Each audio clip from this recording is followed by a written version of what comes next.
ಅಕ್ಕಾರ ನಾವು 10 ವಿಕೆಟ್ ಹೋಗಿದೇವ್ರಿಪ್ಪ. ಅದನ್ನ ಬಿಟ್ಕೊಟ್ಟು ನೀವು ಹೋಗದೇನಂತೇಳಿ ಭಾಳ ಹಾರಾಡಕ್ಕೆ ಹೋಗ್ಬೇಡ್ರಿ. ನಾನು 10 ವಿಕೆಟ್ ಹೋಗಿದ್ದೀನಿ, ನೀವು 10 ವಿಕೆಟ್ ಹೋಗಿದ್ದೀರಿ. ನಮ್ದು RCBದ ಪರ್ಪಲ್ ಕ್ಯಾಪ್.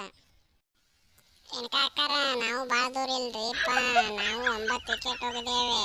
ನಿಮ್ಮ ಹಿಂದೆ ಇದ್ದೇವೆ. ನಾವು ಏನು ಭಾಳ ದೂರ ಏನಿಲ್ಲ. ನಿಮ್ಮನ್ನು ಬೆನ್ನು ಹತ್ಕೊಂತಾನೆ ಅದೇವ್ರಿಪ್ಪ.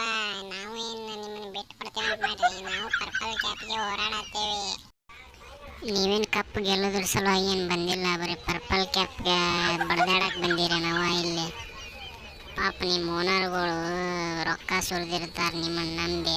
ನೀವು ಇಲ್ಲಿ ಬರೀ ಪರ್ಪಲ್ ಕ್ಯಾಪಿಗೆ ಬಡ್ದಾಡತ್ತೀರಿ. ಅವ್ರು ನೋಡ್ರಿ ಅಲ್ಲಿ ಒಂದೊಂದು ಕಪ್ಪಿಗೂ ಬಡ್ದಾಡತ್ತಾರ. ಮೊದಲು ಕಪ್ ಗೆಲ್ರಿ, ಆಮೇಲೆ ಪರ್ಪಲ್ ಕ್ಯಾಪ್ ತಾನೇ ಬರ್ತದಂತ. ಹೌದು, ಹುಲಿಯ ಬೆನ್ನು ಹತ್ತಂಗೆ ಐತೆ. ಮತ್ತು ನಮಗೆ ಪಾಠ ಹೇಳಕ್ಕೆ ಬಂದಿನ ಅವ್ವ ನಮ್ಮ ಹಿಂದೆ ಇದೀವ, ಮರಿಬೇಡ ನೀನು. ಪರ್ಪಲ್ ಕ್ಯಾಪಿಗೆ ಬಂದೇ ಬಿಟ್ಟು ಸನೇಕ. ನಾನಂತರೂ ಪರ್ಪಲ್ ಕ್ಯಾಪ್ ತರಕ್ಕೆ ಹೊಂಟ ಬಿಟ್ಟೆನೀಗ. ಹೋಗೇ ಬಿಡ್ತೀನಿ. ಪರ್ಪಲ್ ಕ್ಯಾಪ್ ನಮ್ಮದು ಈ ಸಲ.